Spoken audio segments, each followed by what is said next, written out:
നാളിതുവരെ കണ്ടിട്ടില്ലാത്ത പശ്ചാത്തല വികസന സൗകര്യങ്ങളാണ് കേരളത്തിൽ പിണറായി സർക്കാരുകൾ, 2 സർക്കാരുകൾ മുന്നോട്ട് വെച്ചത്.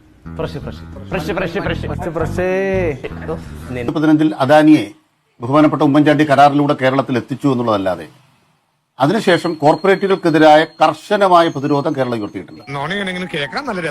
തെരഞ്ഞെടുപ്പ് ജയിച്ചപ്പോ കിബിയെ തകർക്കാൻ BJPയും സതീശനും ഇപ്പോൾ ഒരുമിച്ചിരിക്കുകയാണ്. ഇത്രയും കാലമായിട്ട് ഈ നീർക്കോലിക്ക് ഒരു ഇംപ്രൂവ്മെന്റ്സ് ഉണ്ടായില്ലല്ലോ. കിബി ഇല്ലെങ്കിൽ പിന്നെ കേരളത്തിന്റെ വൻകിട പദ്ധതികൾക്ക് ആര് പണം മുടക്കും? അദാനി മുടക്കും. വേറെ ഗതിയില്ല.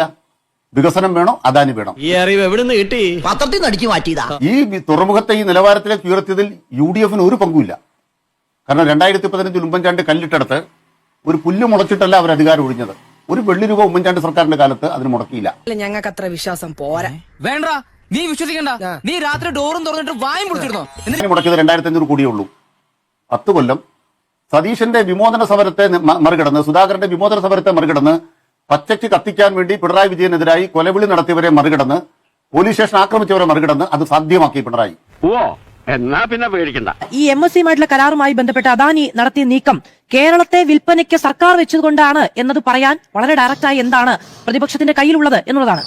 ഇങ്ങനെ എന്തെങ്കിലുമൊക്കെ പറയുമ്പോഴേ എന്റെ മനസ്സിനൊരു സന്തോഷം ഉണ്ടാവുള്ളൂ. പിണറായി വിജയൻ ഒളിക്കാനൊന്നുമില്ല. ഉണ്ടെങ്കിൽ തുറമുഖ വകുപ്പിന്റെ സെക്രട്ടറി ആയിട്ട് അവരുണ്ടാവില്ലോ. സയ്യര് അവരെ പൊടുന്നനെ മാറ്റി. എന്തിനു മാറ്റി? ഇതുവരെ വ്യക്തമായിട്ടില്ല. അതാ നിന്റെ വിഷമം. പ്രതിപക്ഷത്തിന് നേരെ കുരച്ചു ചാടുന്നതിൽ ഒരു മടിയുമില്ലാത്ത, നുണ പറയുമ്പോൾ ആർജവത്തോടെ നുണ പറയാൻ മടിയില്ലാത്ത VD സതീശൻ അദാനിക്കെതിരെ വർത്തമാനം പറഞ്ഞപ്പോൾ എന്താണ് പറഞ്ഞത്? ആ വാചകം നിർത്തി നോക്കി, ആ ശരീരഭാഷ നോക്കി. അറിയാത്ത സതീശനാണോ? നീ എന്ത് തേങ്ങയാടി പറയുന്നേ? എനിക്കൊന്നും മനസ്സിലാവുന്നില്ലല്ലോ. ചോദ്യം എന്താണെന്ന് വെച്ചാൽ, അദാനി കാണിച്ചത് നിയമപരമാണോ അല്ലയോ?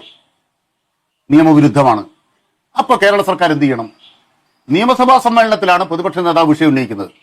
അപ്പൊ ബഹുമാനപ്പെട്ട മുഖ്യമന്ത്രിക്ക് ആ സഭയിൽ തന്നെ മറുപടി പറയാം. കൊള്ളാം, നല്ല ഫ്രഷ് ഐഡിയ. മുൻ മുഖ്യമന്ത്രി കത്തയച്ചു. മനസ്സിൽ നോവുന്നവനെ കത്തയക്കാൻ പറ്റൂ. ഇച്ചിരി ഛേദമുണ്ടേ. ഇത് സത്യം പറഞ്ഞ വിഷമം കൊണ്ട് ചത്താലോന്ന് വരെ തീരുമാനിച്ചതാ. അയ്യോ, എന്നിട്ട് എന്ത് പറ്റി? മരിച്ച പോസ്റ്റ്മോർട്ടം ചെയ്യലൊന്ന് പേടിച്ചിട്ടാ. കഷ്ടപ്പെട്ടൊരു മനുഷ്യനാ അദ്ദേഹം. ശരി, അദ്ദേഹം കത്തയച്ചിട്ട് സെബിയോട് പറഞ്ഞു, ഈ കരാറിന്റെ അടിസ്ഥാനത്തിൽ നിങ്ങൾ ആക്ട് ചെയ്താൽ അത് തെറ്റായ നടപടിയാണ്, നിങ്ങൾ തിരുത്തണം. അത് കേരള മുഖ്യമന്ത്രി എന്തുകൊണ്ട് അയച്ചില്ല? അയക്കാത്തതിന് കാരണം എന്താണ്? അത് കൂട്ടുകച്ചവടമാണ്. അദാനി സതീശൻ കൂട്ടുകെട്ടാണ്. അനിൽകുമാറിന്റെ ഭാഷയിൽ കുരച്ചു ചാടുക എന്നൊരു പ്രയോഗം നടത്തി. ഇത് മാർക്സിസ്റ്റുകാരുടെ പൊതു സ്വഭാവമാണ്. അത് കേരളത്തിന്റെ മുഖ്യമന്ത്രിയുടെ സ്വഭാവമാണ് എന്ന് പറഞ്ഞാൽ കേരളത്തിലെ രാഷ്ട്രീയ എതിരാളികളിൽ പെട്ട വോട്ടർമാർ വാർത്ത ആശങ്കയോടുകൂടിയാണ് കേട്ടത്. എന്നാൽ മുഖ്യമന്ത്രിയുടെ മറുപടിയോടുകൂടി, സഭയിലെ മറുപടിയോടുകൂടി അതിൽ എനിക്ക് ക്ലാരിറ്റി വന്നിട്ടുണ്ട്. ചില ആശങ്കകളുണ്ട്. കാരണം ഈ ഓഹരി കൈമാറ്റം യാഥാർത്ഥ്യമായാൽ ഒരു സിംഗിൾ ഓണർഷിപ്പിന്റെ കീഴിൽ വരുന്ന ഷിപ്പുകളുടെ കൈമാറ്റം വിളിക്കുമ്പോൾ സർക്കാർ അറിഞ്ഞില്ല എന്ന് വിശ്വസിക്കാൻ കഴിയില്ല എന്ന വിമർശനം ഉന്നയിക്കുന്നുണ്ട്. സ്വാഭാവികം, അത് പ്രതിപക്ഷത്തിന്റെ ഡ്യൂട്ടിയല്ലേ. കേൾക്കുന്ന വാർത്തകളിൽ പ്രതിപക്ഷം പിന്നെന്താ പറയേണ്ടത്?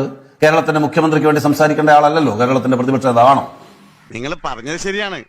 പ്രതിപക്ഷ നേതാവിന്റെ പാർട്ടിയും മുന്നണിയും ഞങ്ങൾക്ക് ഗവൺമെന്റിന് വേണ്ടി സംസാരിക്കേണ്ടവരാണോ? അല്ല, ആ വാർത്ത കേട്ടതിനു ശേഷം, വാർത്ത അറിഞ്ഞതിനു ശേഷം, പാർട്ടി പത്രവും വായിച്ചതിനു ശേഷമായിരിക്കുമല്ലോ സ്വാഭാവികമായും അദ്ദേഹം നിയമസഭയിൽ ക്ലാരിറ്റി വന്നു എന്ന് പറഞ്ഞത്. അതിനുശേഷം വാർത്താ സമ്മേളനം വിളിക്കുമ്പോൾ പക്ഷേ ആരോപണം ഉന്നയിക്കുകയാണ് ചെയ്യുന്നത്.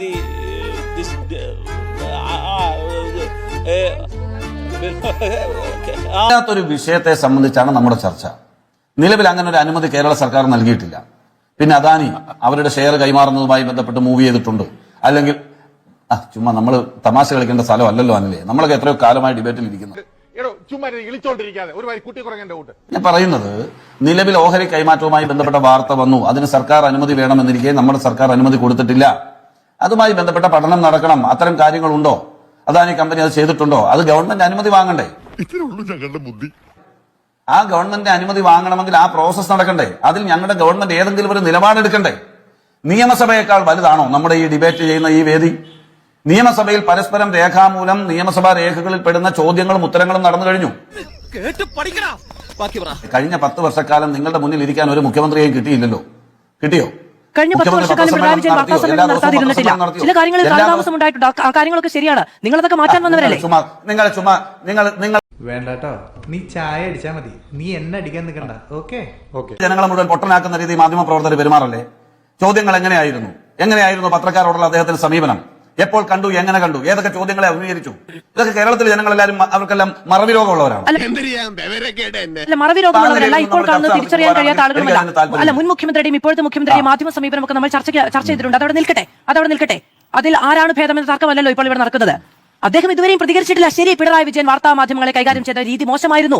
മോശപ്പെട്ടവരല്ലാത്തവർ വരട്ടെ എന്നേ മാധ്യമങ്ങളോട്